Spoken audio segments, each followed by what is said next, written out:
Hello दोस्तों, आज का हमारा टॉपिक है मौर्योत्तर काल अध्याय 7। तो चलिए हम लोग वीडियो को स्टार्ट करते हैं। आप सबके लिए वीडियो काफ़ी महत्वपूर्ण होगा, चाहे आप किसी भी एग्ज़ाम की तैयारी करते हैं, एसएससी, रेलवे, शिक्षक भर्ती, सभी एग्ज़ाम के लिए वीडियो रामबाण साबित होगा। तो चलिए हम लोग वीडियो को स्टार्ट करते हैं। तो एक-एक प्रश्न मौर्य काल से हम लोग ढूँढ-ढूँढ करके ख़त्म करते हैं।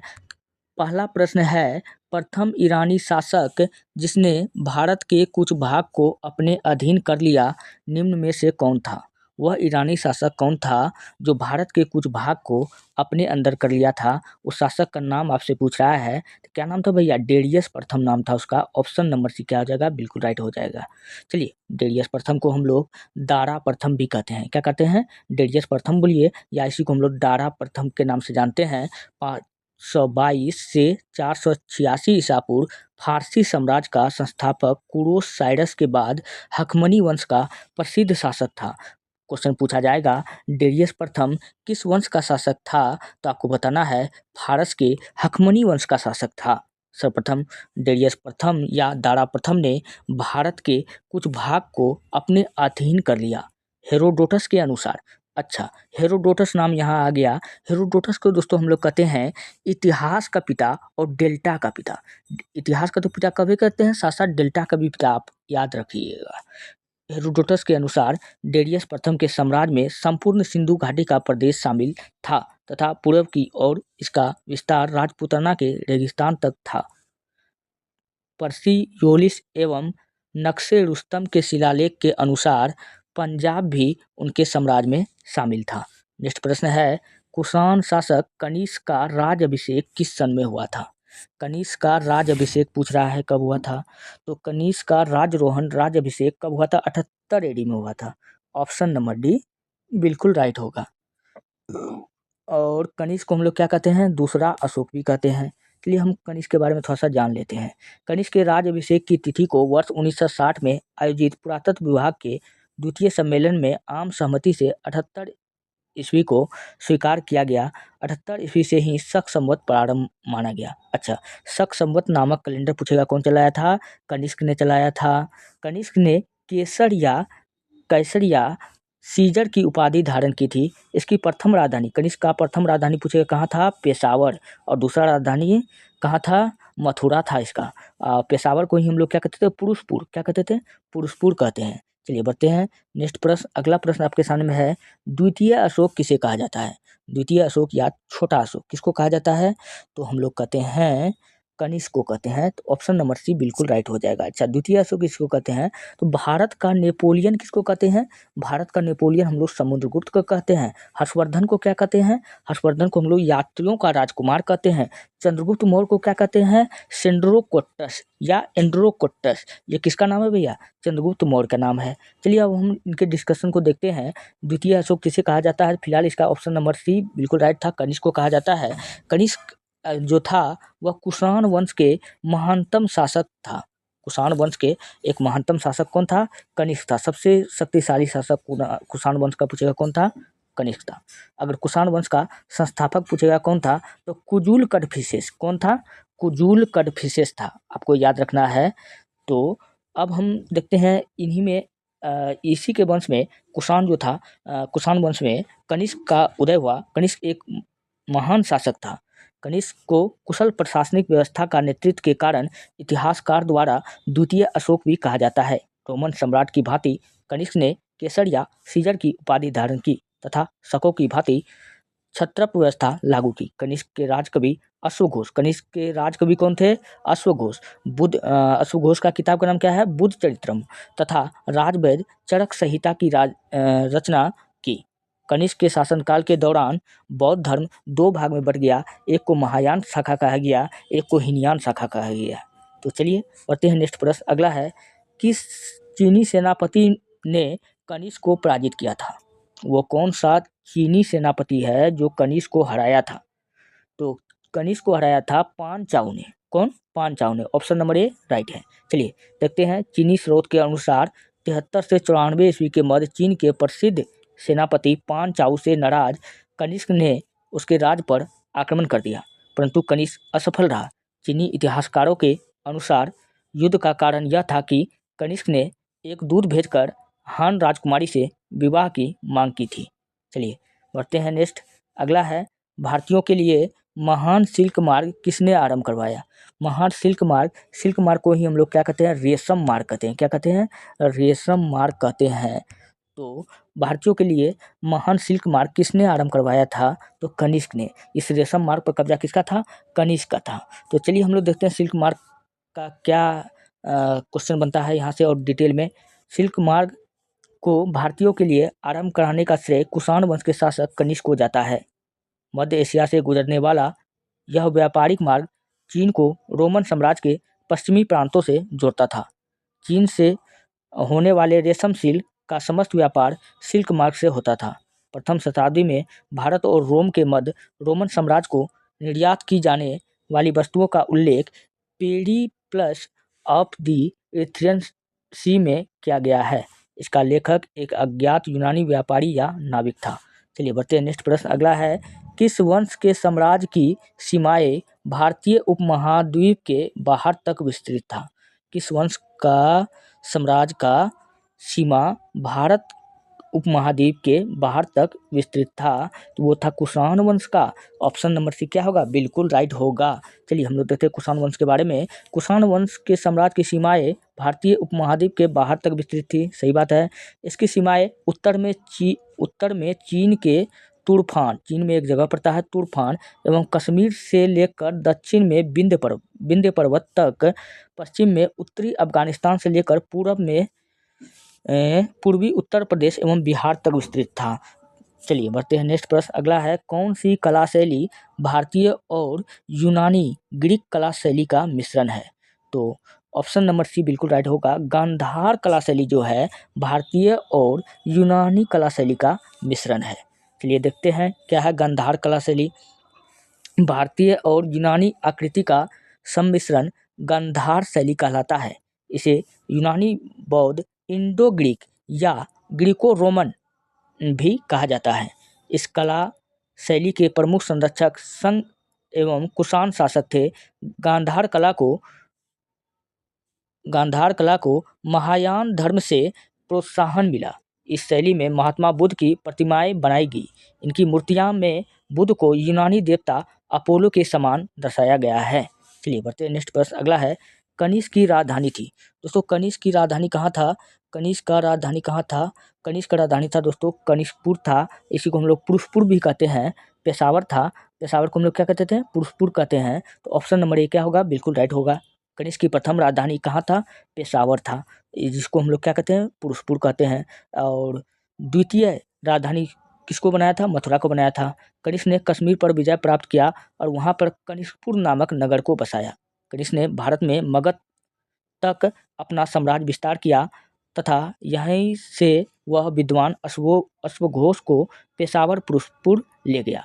और कनिष्क के काल में आपको याद रखना है बौद्ध धर्म का चौथा संगीति हुआ। बौद्ध धर्म का चौथा संगीति हुआ। पूछेगा कहाँ हुआ? तो कुंडल वन में हुआ था। मिलिंद पन्हो क्या है दोस्तों? मिलिंद पन्हो क्या है? तो मिलिंद पन्हो दोस्तों बौद्ध ग्रंथ है। क्या है? बौद्ध ग्रंथ है। तो ऑप्शन डी क्या होगा? बिल्कुल राइट होगा। दरअसल ये एक वार्तालाप है। क्या है? वार्तालाप है। चलिए मैं आपको समझाता हूँ। अर्थात मिलिंद के प्रश्न एक बौद्ध ग्रंथ है जिसकी रचना पाली भाषा में की गई है। इसका काल 1100 ईसा पूर्व है।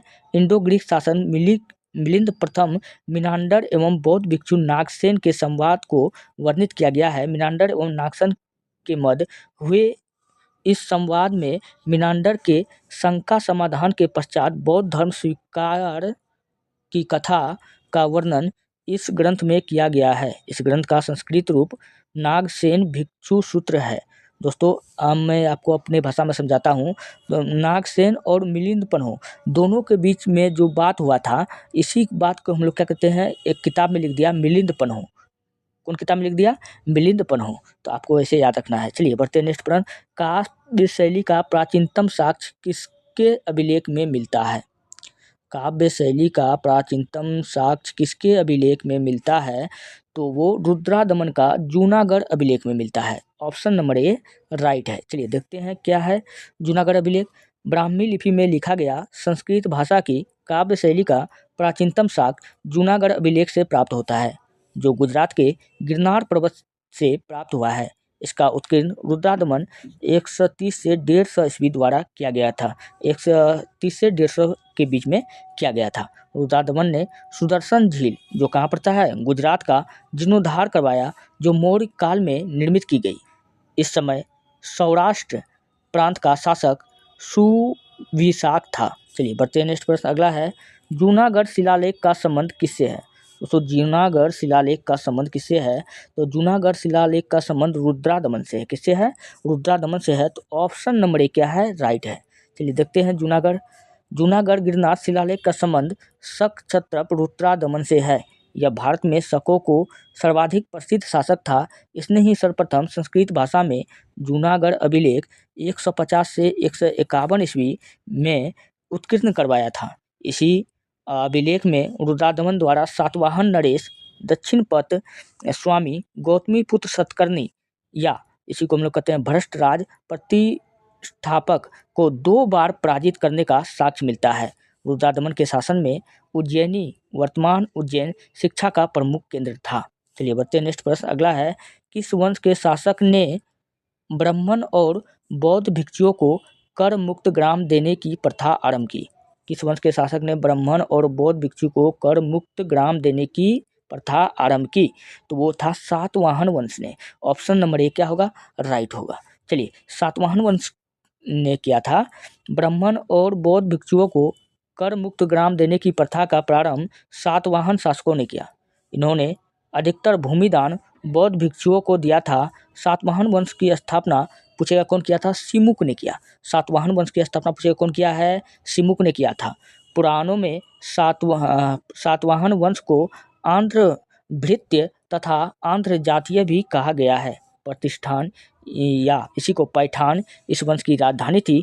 इसकी राजकीय भाषा पूछेगा क्या था? प्राकृत था। जबकि लिपि इसका पूछेगा क्या था? ब्राह्मी था। शीशे के सातवाहन वंश ने सर्वाधिक शीशे के सिक्के चलाए। क्या चलाए? शीशे के सिक्के प्रचलित करने वाला प्रथम वंश सातवाहन वंश है। तो पूछेगा शीशे का सिक्का किस वंश ने चलाया था? तो सातवाहन वंश ने चलाया है। चलिए बढ़ते हैं, काफ़ी इंपॉर्टेंट प्रश्न है। शीशा का सिक्का चलाने वाला कौन सा वंश है? सातवाहन वंश। इस वंश का सबसे शक्तिशाली राजा कौन है? गौतमीपुत्र सतकर्णी, आपको याद रखना है। चलिए बढ़ते हैं नेक्स्ट। भारत में सर्वप्रथम सोने के सिक्के किसने जारी किए? भारत में सर्वप्रथम सोने का सिक्का कौन जारी किया था? तो सोने का सिक्का कौन जारी किया था? तो इंडो ग्रीक ने। कौन किया था? अच्छा, इंडिया और ग्रीक दोनों के मिश्रण को हम लोग क्या कहते हैं? Indo Greek. सर्वप्रथम इंडो ग्रीक शासक ने लेख वाले सिक्कों, मुद्रा लेख तथा सोने के सिक्के जारी किए। कुषाण शासक विम कडफिसस द्वितीय ने भी सोने के सिक्के जारी किए, जबकि सर्वाधिक स्वर्ण मुद्राएं गुप्त काल की प्राप्त होती है। इंडो ग्रीक शासक ने ही सर्वप्रथम सिक्कों पर छवि अंकन का प्रचलन करवाया था। तो भारत में सर्वप्रथम सोने के सिक्के किसने जारी किए थे? तो इंडो ग्रीक ने करवाए थे। और गुप्त काल को दोस्तों भारतीय काल का स्वर्ण युग कहते हैं, आपको याद रखना है। राजा खारवेल किस चेदी वंश के महानतम शासक थे? तो राजा खारवेल जो था, आपको पता है कलिंग का युद्ध हुआ था। कलिंग का राजा कौन था? खारवेल था। तो खारवेल किसका होगा? 261 में कौन सा युद्ध हुआ था? कलिंग युद्ध हुआ था अशोक के बीच में। तो कलिंग का राजा खारवेल, ऑप्शन नंबर क्या हो जाएगा? बी राइट होगा। चलिए इसका डिस्कशन को देखते हैं। राजा खारवेल, कलिंग अभी वर्तमान में कहाँ पड़ता है? उड़ीसा में। और उस समय किस वंश चल रहा था यहाँ पर? चेदी वंश। महामेघवाहन के महानतम शासक थे। और इस वंश के, चेदी वंश के महानतम शासक कौन था? महामेघवाहन। इनके विषय में अधिकांश जानकारी उदयगिरी की पहाड़ियों में स्थित हाथी गुफा अभिलेख से मिलती है। खारवेल जैन धर्म का संरक्षक था। खारवेल किसका संरक्षक था? जैन धर्म का। इस अभिलेख में कोई तिथि प्राप्त नहीं होती है, जबकि खारवेल के विषय में जानकारी का यह एकमात्र स्रोत है। चलिए बढ़ते हैं नेक्स्ट प्रश्न। अगला है, सूची 1 को 2 से आपको कर रहा है मिलाने के लिए। तो चलिए हम लोग मिलाते हैं। तो सूची 1 को 2 से हम लोग मिलाते हैं। यहाँ पर उत्तर देख लीजिए आप लोग, सीधा काहे का उतना टेंशन लेने का। जो अधिकारी होता था दोस्तों, अधिकारी यहाँ है, यहाँ इसका कार्य है। तो ये ऑप्शन नंबर क्या हो जाएगा? तालार जो होता था, रात्रि सुरक्षाकर्मी अधिकारी को कहा जाता था। फिर पूछेगा कि पटकोल किसे कहा जाता था। ग्रामीण कर वसूली करने वाले अधिकारी को पटकोल कहा जाता था। सहसाधिपति, सहसाधिपति किसको कहा जाता था। चोरी डकैती के मुकदमा का अधिकारी जो होता था उसको क्या कहा जाता था, सहसाधिपति। बलाधिप, बलाधिप कौन था, चुंगी का संरक्षक था। तो ये सब अधिकारी था। चलिए यहाँ आपको हम दिखाते हैं। तो यहाँ पर बी नंबर बिल्कुल राइट हो जाएगा, यानी कि 3 4 2 1, तो ऑप्शन बी राइट होगा। चलिए बढ़ते हैं नेक्स्ट प्रश्न। अगला है, कार्दमक क्षत्रपों ने निम्नलिखित में से किस धातु में अति दुर्लभ सिक्के प्रचलित किए। 16 नंबर का प्रश्न है, कार्दमक क्षत्रपों ने निम्नलिखित में से किस धातु में अति दुर्लभ सिक्के प्रचलित किए। इसका राइट आंसर हो जाएगा ताम्र में, मतलब तांबा में। तो ऑप्शन नंबर ए राइट होगा। चलिए, कार्दमक राजवंश की स्थापना राजा चस्तना ने की थी। कर्दमक क्षत्रपों ने तांबे की धातु में बहुत दुर्लभ सिक्के जारी किए। कर्दमक क्षत्रपों ने चांदी, तांबे और प्रोटीन में भी सिक्के जारी किए। कर्दमकों ने अपने पिता पूर्वजों के शीर्षकों के साथ, किंवदंतियों के साथ जारीकर्ता के नाम के सिक्के जारी किए। नेक्स्ट प्रश्न है, पुष्यमित्र शुंग द्वारा 2 अश्वमेध यज्ञ किए जाने के बारे में जानकारी किस लेख में मिलता है। पुष्यमित्र शुंग ने 2 अश्वमेध यज्ञ किया था, ये हमको कहाँ से प्राप्त होता है जानकारी। तो इसका राइट आंसर होगा अयोध्या लेख से होता है। तो ऑप्शन नंबर सी राइट होगा। चलिए, अयोध्या लेख क्या है। अयोध्या में पुष्यमित्र का एक शिलालेख प्राप्त हुआ है जिसमें उसे द्विश्वमेध याजी कहा गया है। इससे सूचित होता है कि पुष्यमित्र ने 2 बार अश्वमेध यज्ञ किए थे। संभवतः पतंजलि मुनि, आधुनिक योग दर्शन के प्रणेता, इन यज्ञों में पुष्यमित्र के पुरोहित थे। नेक्स्ट प्रश्न है, इनमें से किसने सर्वप्रथम व्यापार पैमाने पर स्वर्ण मुद्रा का प्रचलन किया था। व्यापार करने के लिए सोना का मुद्रा चलाया था। कौन चलाया था, तो वो चलाया था भीम कड़फिसेस। ऑप्शन नंबर सी बिल्कुल राइट होगा। ये किस वंश का शासक था, कुषाण वंश का शासक था। तो चलिए हम लोग देखते हैं इसके डिस्कशन को। कुषाणों ने सर्वाधिक मात्रा में सोने के सिक्के और तांबे के सिक्के जारी किए, जो उत्तर भारत के अधिकांश क्षेत्रों तक प्रचलित थे। कुषाण शासक भीम कड़फिसेस ने सबसे पहले बड़े पैमाने सोने के सिक्के जारी किए। सबसे पहले सोने के सिक्के कौन जारी किए, कुषाण वंश के शासक भीम कड़फिसेस। भीम कड़फिसेस के सिक्के पर एक बैल के पीछे खड़े शिव की आकृति अंकित थी। अच्छा, इसके सिक्के में एक बैल के पीछे किसका आकृति था, महादेव शिव जी का चित्र था। कई भारतीय देवी देवताओं एवं फारसी ग्रीक देवताओं को कुषाण सिक्कों पर भी दर्शाया गया है। चलिए, ये था इसकी जानकारी। दोस्तों, अगर आपको वीडियो अच्छा लग रहा है, हेल्पफुल लग रहा है, तब आप हमारे चैनल को सब्सक्राइब कीजिए, वीडियो को लाइक कीजिए। अगर आपको PDF चाहिए तो जाइए हमारे टेलीग्राम चैनल पर, वहाँ पर आप इतिहास की दुनिया 99 लिख करके वीडियो का PDF प्राप्त कर सकते हैं। चलिए बढ़ते हैं। यहाँ पर कुछ मिलाने वाला है, तो मिलान हम लोग कर लेते हैं। तो मिलान क्या है, तो इसका सातवाहन वंश कुषाण वंश है। कुषाण वंश में हाँ स्वर्ण और ताम्र के सिक्के चलाए गए, बहुत अच्छा, ठीक है। गुप्त वंश को तो स्वर्ण काल कहा ही जाता है, तो ये भी बिल्कुल सही बात है। सातवाहन वंश में सोना का सिक्का, सातवाहन वंश में मैंने अभी पीछे हम पढ़ा करके आए हैं। सातवाहन वंश में शीशे के सिक्के चलाए गए, सोना का थोड़ी चलाया गया था, शीशा का चलाया गया था। तो यहाँ पर यही सुमेलित नहीं है, तो ऑप्शन सी क्या हो जाएगा, बिल्कुल राइट हो जाएगा। चलिए थोड़ा सा हम लोग सातवाहन वंश के बारे में जानते हैं। सातवाहन वंश का शासन क्षेत्र मुख्यतः महाराष्ट्र, आंध्र प्रदेश और कर्नाटक में था। अतः दक्कन पश्चिमी भारत, विदर्भ पश्चिमी और पूर्वी घाट आदि के सिक्के प्राप्त हुए हैं। सातवाहन साम्राज्य में चांदी, तांबा, शीशा, प्रोटीन के सिक्के थे। सातवाहन काल में व्यापार व्यवसाय में चांदी तांबे के सिक्के का प्रयोग होता था, जिसे करसापन कहा जाता था। सिक्कों पर द्रविड़ भाषा और ब्राह्मी लिपि का उपयोग किया जाता था। इस समय में आहत सिक्के भी प्रचलन में थे। नेक्स्ट प्रश्न है, मिलाने वाला है, सूची 1 को 2 से मिलाने वाला है। तो चलिए हम लोग मिला लेते हैं। तो इसका राइट आंसर क्या हो जाएगा, सी नंबर का होगा 3 4 1 2, 3 4 1 2। तो इसका चलिए आप लोग मिला लीजिएगा, मिलाने वाला है 3 4 1 2 होगा। चलिए बढ़ते नेक्स्ट प्रश्न है, निम्नलिखित में से किस स्तूप में आर्य स्तंभ वाले मंच की विशेषता मिलती है। तो आर्य स्तंभ वाले मंच की विशेषता मिलती है किसमें, तो अमरावती में। ऑप्शन नंबर डी राइट होगा। चलिए, अमरावती स्तूप में आर्य स्तंभ वाले मंच की विशेषता मिलती है। अमरावती स्तूप में प्रदक्षिणा पथ परिक्रमण पथ है जो एक वेदिका के भीतर संलग्न है, जिसे बहुत अधिक कथात्मक मूर्तिकला के साथ चित्रित किया गया है। अमरावती के अनूठी विशेषताओं में से एक यह है कि घरेलू स्तूप संरचना सहित स्तूप मूर्तिकला स्लैब से ढकी हुई है। चलिए बढ़ते नेक्स्ट प्रश्न अगला है, निम्नलिखित में से किस वंश के शासक को पुराणों में श्री पर्वतीय कहा गया है। श्री पर्वतीय किस वंश के शासक को कहा गया है, वो कहा गया है इक्ष्वाकु वंश के कहा गया है। ऑप्शन नंबर बी बिल्कुल राइट होगा। चलिए, पुराणों में इक्ष्वाकु वंश के शासक को श्री पर्वतीय कहा गया है। भारत की पूर्वी कृष्णा नदी घाटी में इक्ष्वाकु वंश का शासन था। उनकी राजधानी विजयपुरी में थी। इक्ष्वाकु वंश की राजधानी कहाँ था, विजयपुरी में था।